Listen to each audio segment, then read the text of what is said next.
Good morning, students. Today we will study our 12th chapter, and the name of our chapter is frictions.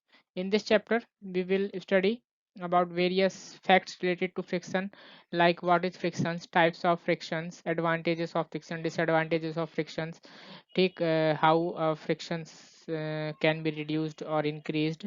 All these things related to frictions we will study in this chapter. So, let's begin our chapter.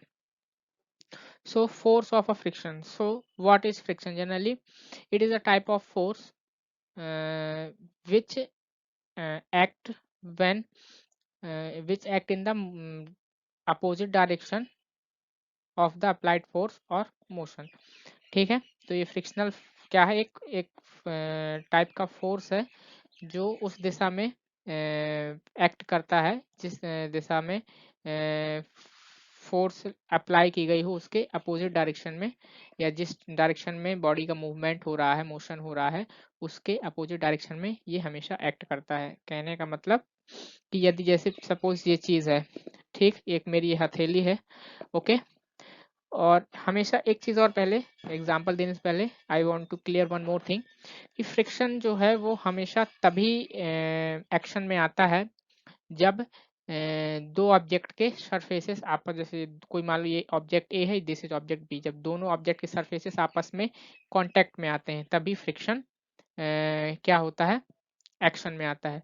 So what I was telling about friction कि जैसे मान लो मेरी ये हथेली है, तो about I was talking about the direction of the friction. So you can learn how about in which direction the force of friction will be applied. You can understand with the help of this example. So suppose my two palms, when I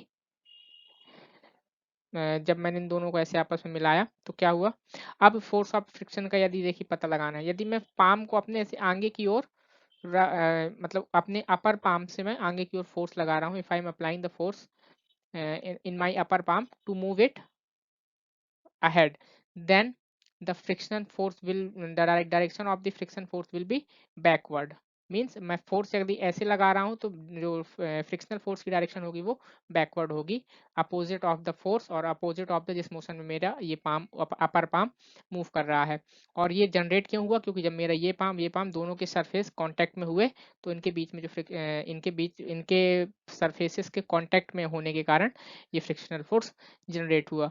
okay, so there are various applications of friction where in our everyday life where frictions act like जैसे हम कोई किसी चीज़ को slide करते हैं, मान लो ball को हम रोल करते हैं तो वो कुछ समय बाद आकर के रुक जाती है, ठीक, वो भी ड्यू टू फ्रिक्शन है। ठीक है, जब हम चलते हैं तो वो भी फ्रिक्शनल फोर्स के कारण, ठीक। तो बहुत सारी चीज़ें हैं जो फ्रिक्शन से रिलेटेड हमारी डे टू डे लाइफ में। Late us study in detail about all those things in friction. So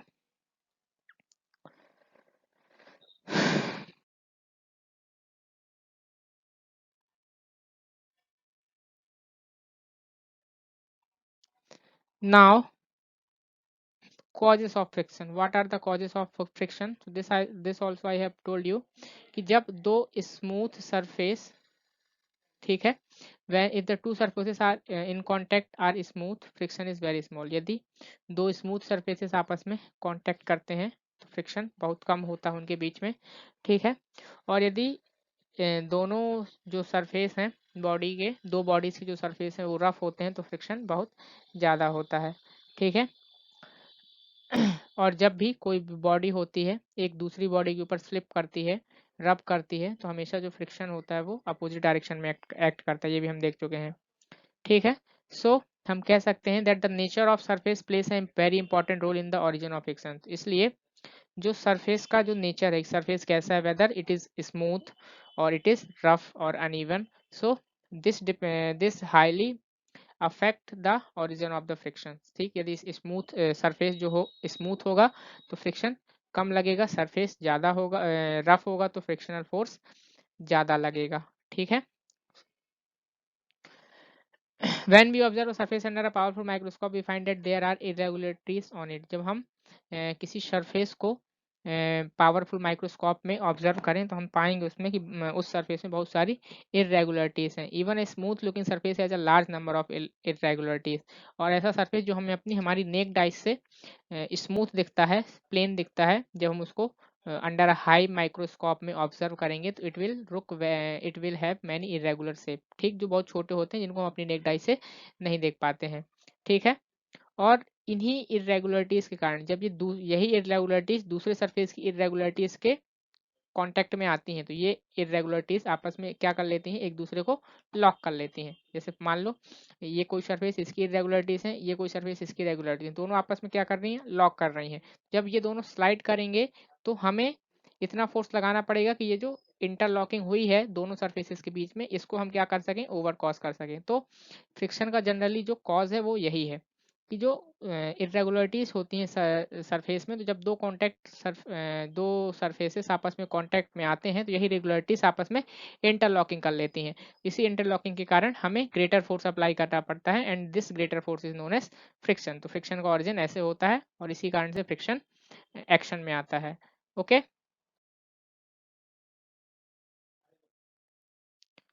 now friction cannot be reduced to zero, however so ever smooth the surfaces may be। Friction को हम कभी zero नहीं कर सकते, चाहे surface कितना भी स्मूथ क्यों ना हो। ठीक है। क्योंकि थोड़ी बहुत इरेगुलरिटीज उसमें जरूर होंगी। For example the surface of good Sunmica tables looks very smooth to the naked eye, but if be seen under a powerful microscope there will be a number of peaks and valleys irregularities in the surface. जो एक सुमेका table होता है जिसमें means ऊपर plywood लगा होता है, बिल्कुल चिकना होता है, उसका बिल्कुल सरफेस हमें बहुत स्मूथ लगता है, लेकिन यदि हम उसको भी पावरफुल माइक्रोस्कोप में देखेंगे तो उसमें भी बहुत सारी इरेगुलरिटीज होती हैं जिसके कारण उसमें भी फ्रिक्शन जनरेट होगा। तो सरफेस कितना भी स्मूथ हो हम फ्रिक्शन को जीरो नहीं कर सकते हैं, क्योंकि उसमें थोड़ी बहुत इरेगुलरिटीज होंगी और उस इरेगुलरिटी के कारण जब दूसरे ऑब्जेक्ट के कांटेक्ट में वो चीज आएगी तो वो इरेगुलरिटीज आपस में इंटरलॉक्ड होंगी एंड फ्रिक्शन होगा। Okay. So these observations bring forth the following facts: the force of friction। So जो फोर्स ऑफ फ्रिक्शन है वो हमेशा acts in direction opposite to the direction of motion. तो ये हमेशा जो मोशन की डायरेक्शन है, यदि ऑब्जेक्ट हमारा, जैसे मान लो ये पाम का मैंने एग्जांपल दिया था, इस तरह आगे की ओर मूव कर रहा है तो जो फ्रिक्शन फोर्स का डायरेक्शन होगी वो पीछे की ओर होगी। ठीक है। Then depends on the nature of the surface of in the contact. तो फ्रिक्शन की फोर्स किस पे डिपेंड करती है कि जो सरफेस है उस सरफेस का नेचर कैसा है, कि वो इवन है या हाईली अनइवन है या हाईली इवन है, उस पे अकॉर्डिंग अलग अलग फ्रिक्शन होता है अलग अलग बॉडी का। यदि सरफेस हाईली अनइवन है तो फ्रिक्शन ज़्यादा होगा। ठीक है। सरफेस हाईली स्मूथ है तो फ्रिक्शन कम से कम होगा, लेकिन फ्रिक्शन होगा। तो वो सरफेस जो कांटेक्ट में आता है उस सरफेस का नेचर कैसा है, it depends upon that। okay, next is depends on the mass of the body। friction also depends on the mass of the body। जितना बॉडी का मास होगा, ठीक है, उतना ज़्यादा फ्रिक्शनल फोर्स होगा, क्योंकि उस बॉडी को मूव कराने के लिए हमें उतना ही ज़्यादा फोर्स लगाना पड़ेगा। तो जितना ज़्यादा हमें फोर्स लगाना पड़ेगा वो फ्रिक्शनल फोर्स भी हमें बैक ऑफ करेगा। दैट इज बाय जितना ज़्यादा ये मास पे, बॉडी के मास पे मतलब वेट पे भी डिपेंड करता है। जितना ज़्यादा मास होगा बॉडी का उतना ही ज़्यादा फ्रिक्शन होगा, जितना कम मास होगा बॉडी का उतना ही कम फ्रिक्शन होगा। आप एक एग्जांपल दूंगा, आप समझ सकते हैं। कोई एक भारी बड़ी टेबल हो, मान लो हमारा जो बेड है, बेड को यदि हमें खिसकाना हो तो बेड के जो सरफेस होता है और जो फ्लोर का सरफेस होता है वो आपस में कांटेक्ट में होता है। तो हालांकि जो बेड का मास है वो ज़्यादा होता है, इसलिए उसको खिसकाने में हमें ज़्यादा फोर्स लगाना पड़ता है। और यदि उसके अपोजिट में एक कोई छोटा सा टेबल हो, उसको यदि खिसकाना हो तो हमें कम फोर्स लगाना पड़ेगा। तो we can say that friction also depends on the mass of the body। so all these are the facts related to the friction, so always keep in mind। now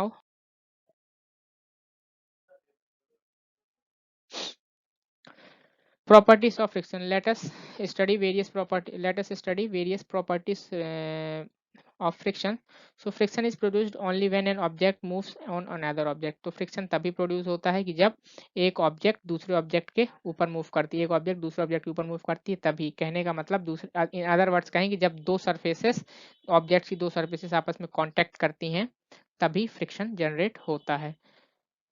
next is friction always tries to prevent or stop the movement of the body. और जो friction होता है वो हमेशा motion के against होता है, इसलिए वो बॉडी की मूवमेंट को हमेशा रोकने की कोशिश कर सकता है। एग्जाम्पल जैसे कि एक रोलिंग बॉल है, यदि आप बॉल को फेंकते हैं जमीन पे, तो बॉल की जो सरफेस है और बॉडी की जो सरफेस है, सॉरी अर्थ की जो सरफेस है, वो आपस में कांटेक्ट में आई, इसलिए फ्रिक्शन जनरेट हुआ। और फ्रिक्शन क्या होगा, बॉल यदि आगे की तरफ रोल कर रही है, मूव कर रही है, तो फ्रिक्शन जो होगा अपोजिट लगेगा, तो इसलिए और उसी फ्रिक्शन के कारण बॉल की स्पीड धीरे धीरे टाइम के साथ क्या हो जाती है, धीमी हो जाती है, और एक पॉइंट ऐसा आता है जहाँ पे बॉल रुक जाती है। So we can say that friction जो हमेशा क्या करता है, बॉडी को बॉडी के मूवमेंट को अपोज करता है और उसको रेस्ट पे लाने की या उसको रोकने की कोशिश करता है। Okay, next, friction always acts in the direction opposite to the direction of motion. Friction हमेशा जो मोशन की डायरेक्शन उसके अपोजिट में एक्ट करता है।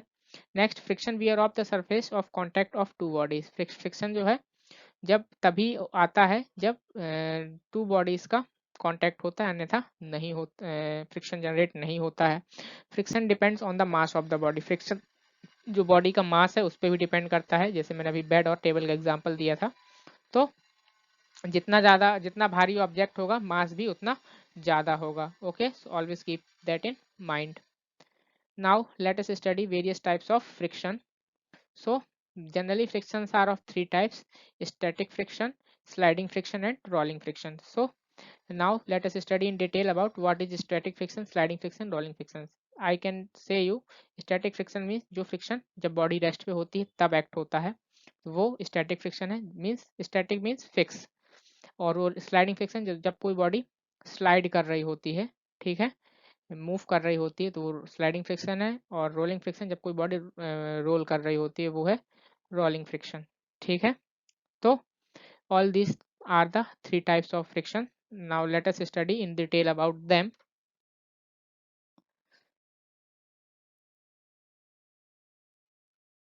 सो स्टैटिक फ्रिक्शन, तो नाम से ही क्लियर है, स्टैटिक मीन्स इन रेस्ट, मतलब ऐसी बॉडी जो रेस्ट में होती है वो कहलाती है स्टैटिक बॉडी। सो रेस्ट में होने के दौरान जो फ्रिक्शन जनरेट होता है, प्रोड्यूस होता है, वो फ्रिक्शन क्या कहलाता है, स्टैटिक फ्रिक्शन कहलाता है। ठीक है,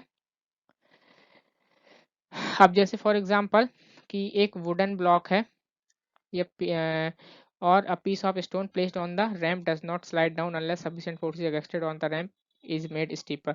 मान लो एक टेबल है, वो सरफेस के ऊपर रखी हुई है, तो वो तब तक मूव नहीं करेगी जब तक जितना अर्थ जो हमारे फ्लोर का सरफेस है और जो टेबल का सरफेस है, उनके कांटेक्ट में आने के कारण जो फ्रिक्शन जनरेट हो रहा है, जब तक उस फ्रिक्शन से ज़्यादा उस टेबल को फोर्स नहीं मिलेगी तब तक वो टेबल स्लाइड नहीं करेगी। तो कहने का मतलब ये फ्रिक्शन क्यों लग रहा है, जब बॉडी रेस्ट पे थी, हमारा जो टेबल था वो रेस्ट पे था।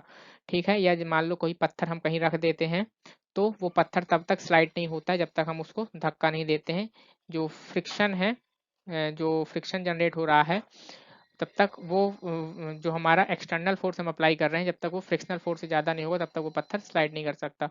और ये फ्रिक्शन कब एक्ट हो रहा होता है, कब जनरेट हो रहा होता है, जब बॉडी रेस्ट पे होती है। That is why this is known as static friction. Okay, now sliding friction, तो जब कोई बॉडी मूव कर रही होती है तो उसकी मूवमेंट को अपोज करती हुई एक फोर्स आती है, and that is known as sliding friction. तो जब बॉडी के स्लाइड कर रही हो, मूव कर रही हो, ठीक है, तो उसको अपोज करते समय जो फ्रिक्शन एक्ट करता है, वो फ्रिक्शन क्या कहलाता है, स्लाइडिंग फ्रिक्शन कहलाता है। जनरली जैसे कि जब हम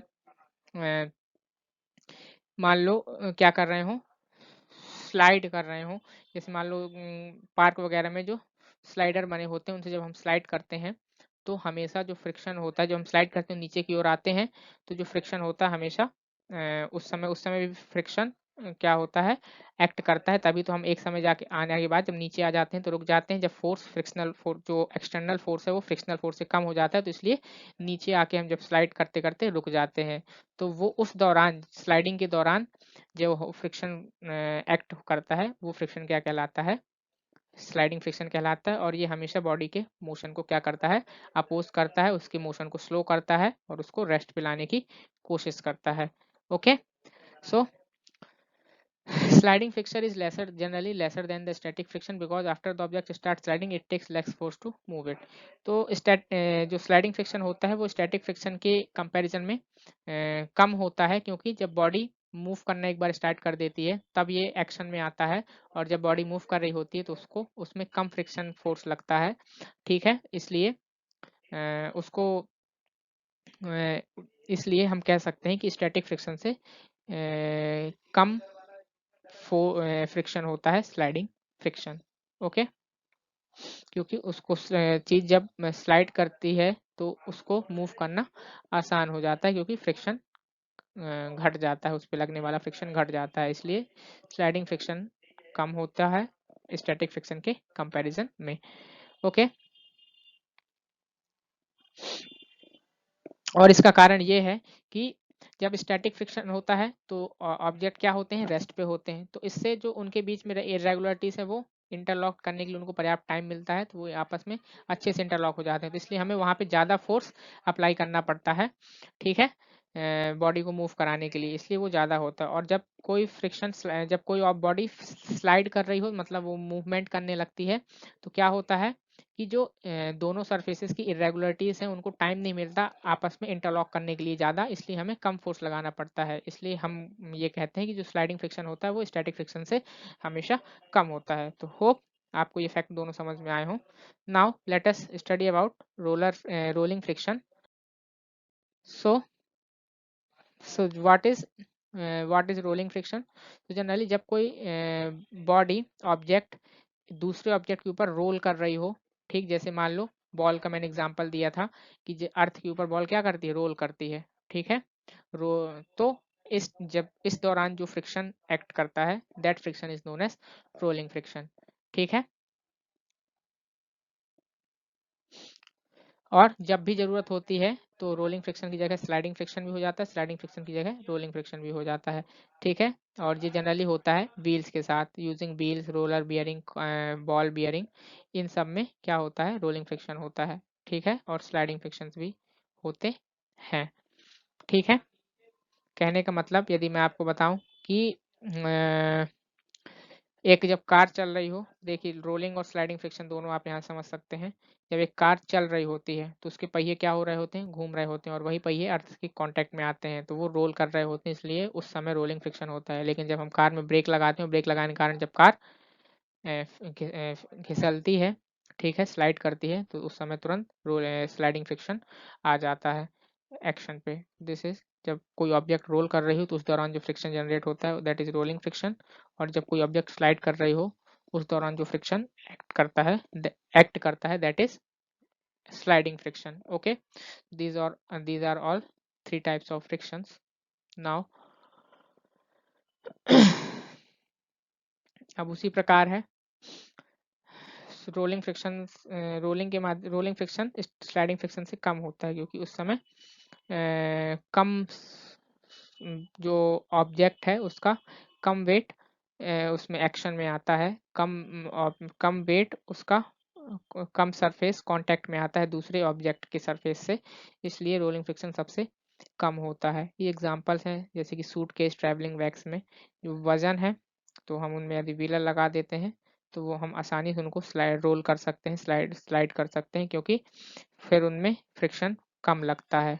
ठीक है, तो एक यदि भारी बैग है तो उसको घसीट के ले जाना मुश्किल होता है, और यदि उस पर ही हम रोलर लगा देते हैं, पहिए लगा देते हैं, तो उसको हम आसानी से दूर तक ले जा सकते हैं। So that is all due to the frictions. Okay, rolling thus reduces friction and makes movement of the object easier. तो रोलिंग क्या करता है, हमेशा फ्रिक्शन को रिड्यूस करता है और ऑब्जेक्ट्स के मूवमेंट को इजी बनाता है। ठीक है,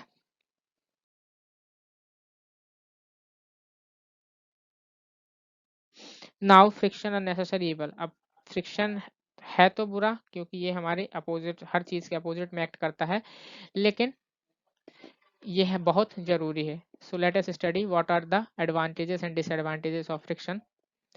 सो here first we will study advantages, then after that we will study disadvantages of friction. So advantages, friction is responsible for starting and stopping motion. Friction क्या है, ये हमने अभी तक पढ़ रखा है कि किसी भी मोशन को शुरू करने के लिए या मोशन को रुकवाने के लिए, रेस्ट पिलाने के लिए ऑब्जेक्ट को, हमें फ्रिक्शन की जरूरत पड़ती है। फ्रिक्शन ही उसके लिए रिस्पॉन्सिबल है, उत्तरदायी है। For example, if no friction existed between the road surface and the tyre, the car would not move or it would be no possible to steer it. यदि मान लो फ्रिक्शन फोर्स नहीं होता तो रोड और car के पहियों के बीच में तो ना कार ही चलती, ना ही कार क्या करती, अगर एक बार चल जाती तो रुकती नहीं, क्योंकि फ्रिक्शनल फोर्स जब एक्ट नहीं करता। तो दैट इज वाई फ्रिक्शन जरूरी है। ठीक है। It is only the friction between the brake pads and the wheel rim that slows down and brings the car to stop.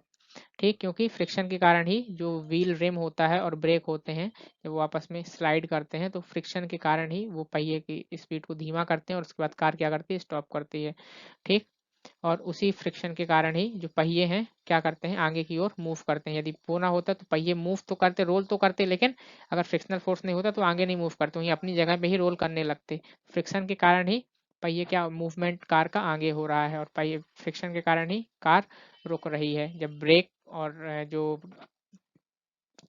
जो ब्रेक पैड्स हैं और व्हील रिम है, जब ब्रेक पैड्स व्हील रिम से टकराते हैं तो उनके मोशन को क्या करते हैं, स्लो करते हैं। इसके कारण फिर हमारी गाड़ी धीरे धीरे रुकती है। और उसी प्रकार जब पहिया पूरा घूमता है तो वो अर्थ के सरफेस से टकरा, मतलब जब रब होता है तभी वो आगे की ओर बढ़ता है फ्रिक्शन के कारण।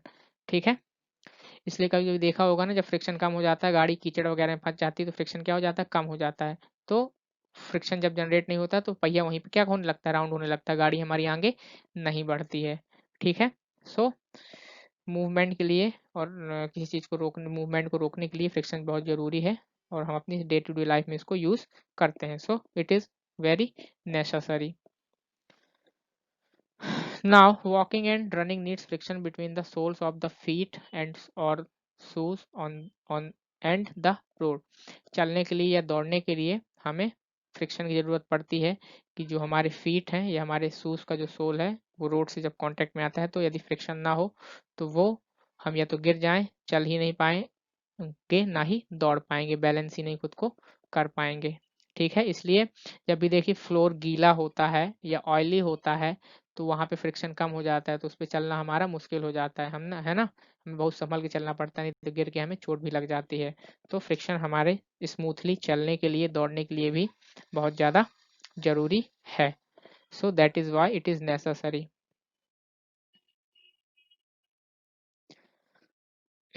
Now third one, the friction between pen and paper enables us to write. जब हम लिखते हैं पेन से तो तभी लिख पाते हैं क्योंकि पेन और पेपर के बीच में फ्रिक्शनल फोर्स एक्ट करती है, नहीं तो पेन को हम स्मूथली लिख ही ना पाए, कहीं यहाँ जाएगा पेन, कहीं उल्टा यहाँ वहाँ मूव करेगा प्रॉपरली, हम सुंदर हैंड राइटिंग में लिख ही नहीं पाएंगे और जल्दी से स्पीड से नहीं लिख पाएंगे। तो वहाँ पे भी फ्रिक्शन एक्ट करता है, that is why it is necessary. Next, we are able to cut the things due to friction between the surface in contact. हम चीज़ों को काट तभी पाते हैं क्योंकि उनके बीच में फ्रिक्शन, जैसे आलू को हम रखते हैं कटिंग पैड पे, ऊपर चाकू लगाते हैं तो आलू यहाँ वहाँ स्लाइड नहीं होता है। ठीक, उसको हम चीज़ों को इसलिए काट पाते हैं क्योंकि जो आलू और जो कटिंग पैड है उनके बीच में जो फ्रिक्शन फोर्स लगा, जिससे आलू क्या हो गया, स्टेबल हो गया और उसको हम आसानी से काट पाते हैं। नहीं तो काटते वक्त हमारे अक्सर हाथ वाथ लगेंगे, क्योंकि जब चीज़ें स्लाइड करेंगी तो हम उनको प्रॉपरली कट नहीं कर पाएंगे और खुद को चोट पहुंचा लेंगे। सो or by seeing all these things we can say that friction is very much important in our life. Also, black board पे लिखना हो तो वहाँ पे भी फ्रिक्शन जरूरी है। ठीक। सो ग्रिंडिंग में, पॉलिशिंग स्टोन्स में, जेम्स में, शार्पनिंग नाइफ्स में, सीजर्स में, कटिंग टूल्स को कट करने में, नीडल्स में, यहाँ मतलब दुनिया भर में ये हर हमारी जो डेली लाइफ है वो फ्रिक्शन के यूज से भरी पड़ी है, where you can see the use of friction. So we can say that friction is very necessary for us. And now friction help us to do small jobs like opening the lid of a bottle or the top of a pen. Friction छोटे छोटे काम जो हमारे हैं, bottle के ढक्कन को खोलना, पेन की कैप को खोलना, इनमें भी हेल्प करता है। ठीक है। क्योंकि फ्रिक्शन नहीं हो तो वो बॉटल की कैप पे हम पकड़ ही नहीं बना पाएंगे और स्लाइड करते रहेंगे, खुलेगी नहीं। पेन की कैप पे पकड़ नहीं बना पाएंगे और वो स्लाइड नहीं करेगी, मतलब फोर्स नहीं लगा पाएंगे उस पर, तो वो खुलेगा ही नहीं। तो ये सारी चीज़ें हैं जो हमारी डेली लाइफ में जहाँ पे हम फ्रिक्शंस का यूज़ करते हैं। ठीक है। So here are all the things we have studied where we can say that friction is necessary. Now let us learn about disadvantages of friction. So जो हैवी ऑब्जेक्ट्स होती हैं, ठीक है, उनके मूवमेंट को फ्रिक्शन क्या करता है, डिफिकल्ट करता है, क्योंकि फ्रिक्शन जो है मास पे ही डिपेंड करता है। जितना ज़्यादा बॉडी का मास होगा उतना ज़्यादा फ्रिक्शनल फोर्स होगा, तो इसलिए यहाँ पे हमें डिफिकल्टी होती है। तो इसलिए फ्रिक्शन को हटाने के लिए, हैवी ऑब्जेक्ट्स को मूव करने के लिए, लिफ्ट करने के लिए हमें बहुत ज़्यादा एनर्जी की हमें ज़रूरत पड़ती है, बहुत ज़्यादा एनर्जी का लॉस होता है। So this is also disadvantage of friction. Also it is responsible for wear and tear of various parts of machine. Friction से ही मशीन के बहुत सारे ऐसे पार्ट हैं जो टूट फूट जाते हैं, ठीक है, ठीक है। It also wears out materials like screws, ball bearings और सोल्स ऑफ शूज। इससे हमारे जूते घिसते हैं, ठीक है, जो स्क्रू वगैरह हैं वो खराब हो जाते हैं। तो ऐसे बहुत सारी चीज़ें हैं जो फ्रिक्शन के कारण घिस जाती हैं, ठीक। So we can say that इन सब के लिए भी फ्रिक्शन रिस्पॉन्सिबल है, जिसका डिसएडवांटेज है। अब मान लो फ्रिक्शन ना होता तो हमारे जूते चप्पल कभी खराब ही नहीं होते, ठीक, तो बार बार खरीदने नहीं पड़ते, लेकिन ज़रूरी भी है वो, लेकिन ये इसका डिसएडवांटेज है, ठीक। Friction decreases the efficiency of machine as the part of energy is lost in overcoming friction.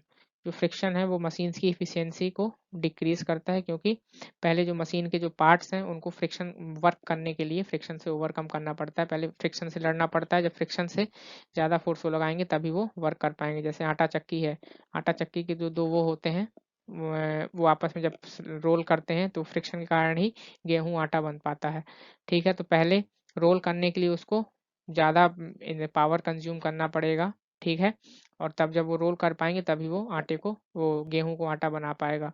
तो ये कह सकते हैं कि जो फ्रिक्शन है वो मशीन्स की इफिशियंसी को डिक्रीज करता है। Okay, now tyres of vehicles wear out due to friction. जो व्हीकल्स के टायर्स हैं वो भी फ्रिक्शन के कारण क्या हो जाते हैं, खराब हो जाते हैं, ठीक। कंटिन्यूस फ्रिक्शन के कारण जो रोड और टायर्स के बीच में होता है उससे टायर्स क्या हो जाते हैं, स्मूथ हो जाते हैं, स्मूथ हो जाते हैं, ठीक, घिस जाते हैं पूरे, और इससे फिर सीरियस एक्सीडेंट्स हो सकते हैं, ठीक है। Groups of tyres disappear and next is friction produces heat. Friction क्या प्रोड्यूस करता है, हीट प्रोड्यूस करता है, ठीक है, और इसी कारण जो इंजन हैं और जो मशीन के पार्ट्स हैं वो क्या हो जाते हैं, गर्म हो जाते हैं, ठीक, और कई बार तो बंद गर्म होकर के बंद हो जाते हैं। देखा होगा आपने कि जैसे जब आप गाड़ी लॉन्ग ड्राइव करके आओ तो अपने टायर्स को छुएंगे तो टायर्स को गर्म पड़ जाते हैं। उसी प्रकार जितने भी मशीन्स हैं, मशीन्स के पार्ट्स हैं जो फ्रिक्शनल फोर्स के उससे वर्क करते हैं तो उनको डैमेज होते रहते हैं वो फ्रिक्शनल फोर्स के कारण, क्योंकि बहुत ज़्यादा गर्म पड़ जाते हैं। So all these are the disadvantages of the friction. Now methods of reducing friction, let us study various method through which we can remove or reduce the effect of friction. तो ऑयल, ग्रीस, ये सब चीज़ें जो oily चीज़ें हैं, चिकनी चीज़ें हैं, इनको अप्लाई करके हम फ्रिक्शन को रिड्यूस कर सकते हैं। इसलिए आपने देखा होगा जो मशीन्स वगैरह होती हैं उन पे हम ऑयलिंग करते हैं, ग्रीसिंग करते हैं जो व्हीकल्स के हमारे पार्ट्स होते हैं, ताकि जब वो रोल करें तो उनको कम से कम फ्रिक्शन एक्ट करे उन पे और वो कम से कम डैमेज हो, ठीक है। इसलिए ऑयलिंग या ग्रीसिंग के मेथड से हम इसको क्या कर सकते हैं, फ्रिक्शन को रिड्यूस कर सकते हैं। Generally in standard word we can say that lubricating we can reduce friction. Now surfaces are highly polished to eliminate the irregularities, thus making the surface smooth and reducing friction to a great extent. Surfaces को highly polish करके जिससे कि उनके बीच की जो irregularities हैं उनको हम डिसअपियर कर सकें, एलिमिनेट कर सकें, और इस तरह से पॉलिश करके हम ऑब्जेक्ट्स के बीच में फ्रिक्शंस को रिड्यूस कर सकते हैं, कम कर सकते हैं। फिर fluid friction is reduced by using steam lined shapes in airplanes और शिप्स। जो फ्लूइड फ्रिक्शन है, ठीक है, उस फ्रिक्शन को हम स्ट्रीमलाइन शेप में, जैसे कि एयरप्लेन्स और जो शिप्स में जो फ्लूइड फ्रिक्शन है पानी के कारण, उसको हम स्ट्रीमलाइन शेप्स में उनको बना करके रिड्यूस करते हैं। स्ट्रीमलाइन शेप मतलब ऐसे धारदार नुकीला बना करके फ्रिक्शन को क्या करते हैं, कम करते हैं। Talcum powder is used as a lubricant, या फिर हम जो पाउडर होता है टेल्कम पाउडर उसको भी यूज़ करके हम फ्रिक्शन को कम कर सकते हैं। जैसे कि कैरम वगैरह में हम जनरली यूज़ करते हैं, कैरम खेलते हैं ना, तो स्ट्राइकर को अच्छे से वो फ्रीली मूव करे, कम फोर्स में ही वो फ्रीली मूव करे पूरे कैरम बोर्ड में, इसलिए हम क्या करते हैं पूरे कैरम बोर्ड में पाउडर डालते हैं। तो with the use of powder also or with talcum we can reduce the friction. Okay, use of wheels between surfaces moving over each other reduces frictions. Rolling friction is less than sliding friction. wheels का use करके भी हम frictions को reduce कर सकते हैं। जैसे कोई भारी बैग है उसको खींच कर ले जाना, स्लाइड करके ले जाना ज़्यादा मुश्किल होता है देना रोलिंग या देना व्हीलर। ठीक, तो व्हील्स के यूज़ करके भी हम फ्रिक्शन को लेस कर सकते हैं। ये हम already we have study. So these are all the disadvantages of the friction, जो हमारी मुसीबत और बढ़ाता है, इसलिए इनको डिसएडवांटेज कहा जाता है। फिर उसके बाद मशीन्स में बॉल बियरिंग्स, जो छोटे छोटे रिंग्स आते हैं उनका यूज़ करते हैं, जैसे टाइनी स्टील बॉल्स, ठीक है, जो मूविंग पार्ट्स के बीच में रख दिए जाते हैं, जिससे क्या हो जाता है फ्रिक्शन कम हो जाता है उनके बीच में और पार्ट्स जल्दी खराब नहीं होता and we can save more energy. ठीक, so all these advantages of friction. Now methods of increasing friction. अब किन मेथड से, ये तो रिड्यूस करने के मेथड थे, अब किन मेथड से हम फ्रिक्शन इंक्रीज कर सकते हैं। सो let us study about them. तो अब अगर फ्रिक्शन को इंक्रीज करना ही बहुत ज़रूरी होता है ताकि चीज़ें फिसले नहीं, गिरे नहीं, नुकसान ना हो। ठीक है, मान लो जैसे कार चल रही है रोड पे, यदि फ्रिक्शन नहीं होगा उसमें, अच्छा फ्रिक्शन नहीं होगा तो क्या होगा, वो यहाँ वहाँ स्लिप होगी, जल्दी ब्रेक नहीं लगेंगे। तो इसलिए फ्रिक्शन को इंक्रीज करना भी ज़रूरी है। तो जो व्हीकल्स के जो टायर हैं वो ग्रुप्स विथ ग्रुप्स बनाए जाते हैं। ठीक है, उनके सरफेस में क्या होता है, ग्रुप्स ऐसे गट्टे के गट्टे निकले रहते हैं, जिससे वो सरफेस में फ्रिक्शन ज़्यादा लगाते हैं। ठीक है, जिससे जब व्हीकल रोड्स में चलती हैं तो बेटर ग्रिप बना पाती हैं और आसानी से आगे मूव कर पाती हैं, जिससे कि वो स्किड नहीं करती हैं, स्लिप नहीं होती हैं। सो इस तरह से हम फ्रिक्शंस को इंक्रीज कर सकते हैं। Next, the surface of a match box and the head of a match stick are deliberately made rough to increase frictions. ठीक है, अब हमें पता है कि माचिस है, माचिस की जो तीली है वो कैसे जलती है, जब हम उसको रब करते हैं। जितना ज़्यादा फ्रिक्शन होगा, जितना बेटर फ्रिक्शन होगा, उतनी जल्दी माचिस क्या होगी, उसकी तीली जलेगी। ठीक है, सो इसलिए जो मैच बॉक्स का जो स्ट्रिप होती है जिसमें हम तीली को रब करते हैं और जो तीली है, दोनों के सरफेस को कैसा बनाया जाता है, रफ बनाया जाता है, ताकि जब वो स्लाइड करें तो आसानी से उनमें फ्रिक्शन जनरेट हो और वो मैच स्टिक तुरंत जल जाए। ठीक है, नेक्स्ट, बरसात के समय पे जो ग्राउंड है वो स्लिपरी हो जाता है। ठीक है, गीला हो जाता है तो स्लिप करने लगता है, तो इसलिए sand and gravels are spread on the ground to increase friction. तो इसलिए फिर हमारा चलना क्या हो जाता है, मुश्किल हो जाता है स्लिपरी सरफेस में, तो इसलिए बालू वगैरह हम डालते हैं या पत्थर वगैरह डालते हैं ताकि फ्रिक्शन को इंक्रीज किया जा सके और हम फिसले वगैरह नहीं। तो these are the various method through which we can increase frictions. ठीक है, soles of the shoes are treated to increase friction. जो शूज के जो सोल्स होते हैं उनको चिकना ना बना के, स्मूथ ना बना के ट्रीटेड बनाया जाता है, मतलब अलग अलग डिजाइन में बनाया जाता है। ठीक है, जिसके कारण से वो बेटर ग्रिप बना पाते हैं रोड में और हम आसानी से उनको पहन के चल पाते हैं। ठीक, यदि स्मूथ बना दिया जाए, बिल्कुल चिकना चिकना बना दिया जाए तो क्या होगा, वो आसानी से ग्रिप नहीं बना पाएंगे और हम गिर जाएंगे। तो जो एथलीट्स होते हैं उनको देखा भी होगा, इसलिए उनके शूज़ वगैरह में, क्योंकि बहुत तेज़ दौड़ते हैं ना एथलीट्स, तो इसलिए उनके जूतों में स्पाइक्स लगे होते हैं, तो इसलिए वो सरफेस से कांटेक्ट जब आते हैं तो बेटर ग्रिप बनाते हैं और वो तेज़ दौड़ते समय गिरते नहीं हैं या स्लिप नहीं होते हैं। So with all these methods we can increase friction. Now friction due to liquid and air, let us study about friction due to liquid and air. So जितनी भी बॉडी, एयर भी फ्रिक्शन रिड्यूस करता है, liquid भी friction reduce करता है। ठीक है, जब भी हम उन पे चलते हैं या वो कुछ भी करते हैं। एयर का फ्रिक्शन आप देख सकते हैं कि जो कागज़ होता है, यदि कागज़ को आप ऊपर से गिराएंगे तो वो सरफेस में बहुत ये तो बहुत जल्दी नीचे नहीं पहुंचता है। वो क्यों, क्योंकि कागज़ हल्का होता है और जो एयर प्रेजेंट है वो फ्रिक्शन, जब एयर के प्रेजेंट एयर की सरफेस से कांटेक्ट में आता है, फ्रिक्शन जनरेट होता है, इसलिए यहाँ वहाँ वो हवा में तैरते रहता है। ठीक है, तो हालांकि जो एयर है और लिक्विड के द्वारा जो फ्रिक्शन एक्सर्ट किया जाता है वो कम होता है देन एक सॉलिड सरफेस के द्वारा, लेकिन होता है। तो let us study about them.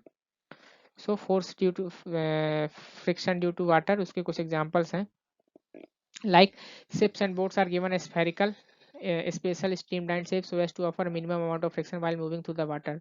तो ये भी वाटर भी फ्रिक्शन जनरेट करता है, इसलिए जो शिप्स होती हैं, जहाज या नाव, उनको एक स्ट्रीमलाइंड शेप दिया जाता है, ठीक है, नुकीला शेप, जिससे कि जब वो वाटर के सरफेस में आए, वाटर के सरफेस में चलें, तो कम से कम फ्रिक्शन जनरेट हो और वो आसानी से आगे मूव कर पाए, ठीक है। It is a special shape of a body around which air or water can flow fast easily. और ये जो स्ट्रीमलाइन शेप है, इसका मतलब होता है एक स्पेशल टाइप का शेप दिया जाता है जिससे वाटर और जो एयर है वो आसानी से इजीली फ्लो कर सकती है और बॉडी हमारी आगे की ओर मूव कर सकती है और फ्रिक्शन कम से कम लगता है, ठीक है। नहीं तो किसी भी तरह की बोट बना दो, लेकिन ऐसा नहीं होता, इसलिए उनको एक स्ट्रीमलाइन शेप दिया जाता है ताकि फ्रिक्शन कम से कम हो।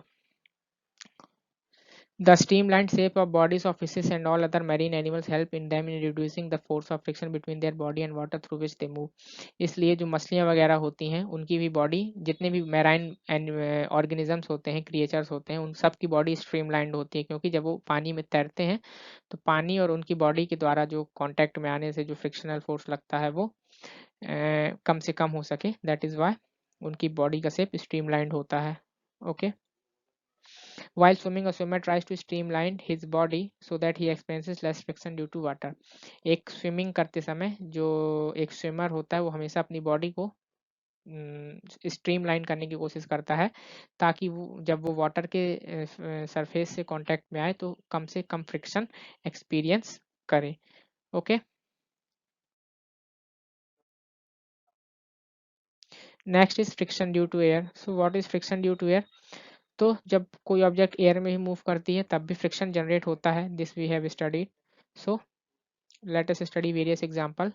तो जैसे कि the bodies of aeroplanes are made streamlined in order to ensure the minimum friction as they move through air. तो इसलिए फ्रिक्शन भी, एयर भी क्योंकि फ्रिक्शन जनरेट करता है, इसलिए जो एरोप्लेन्स वगैरह होती हैं उनकी जो बॉडी होती है वो भी स्ट्रीमलाइन बनाई जाती है ताकि जब वो एरोप्लेन्स वगैरह एयर में मूव करें तो आसानी उसके फ्रिक्शन को एयर और जो एरोप्लेन की बॉडी है दोनों की जब कांटेक्ट में आने से जो फ्रिक्शन है उसको मिनिमाइज किया जा सके, इसलिए उनको स्ट्रीमलाइन शेप दिया जाता है ताकि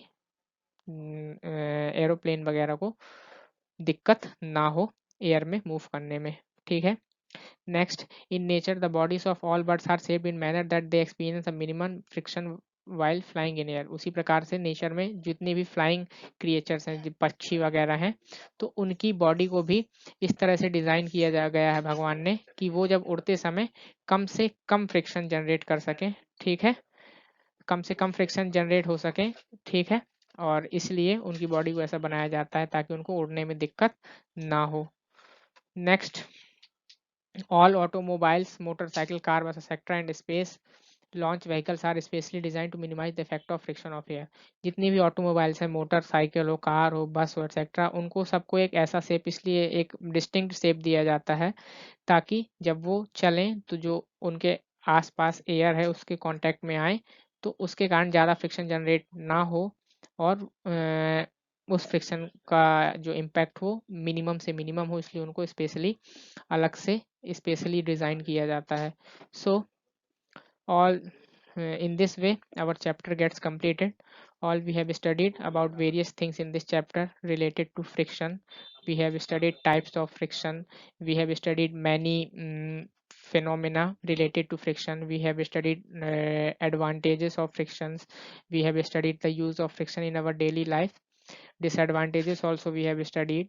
All these things in detail we have studied about friction. Hope you all understood.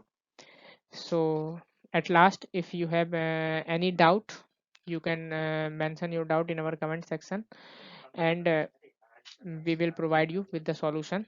Keep studying, everyone. Thank you, everyone. Goodbye. Take care. Have a nice day.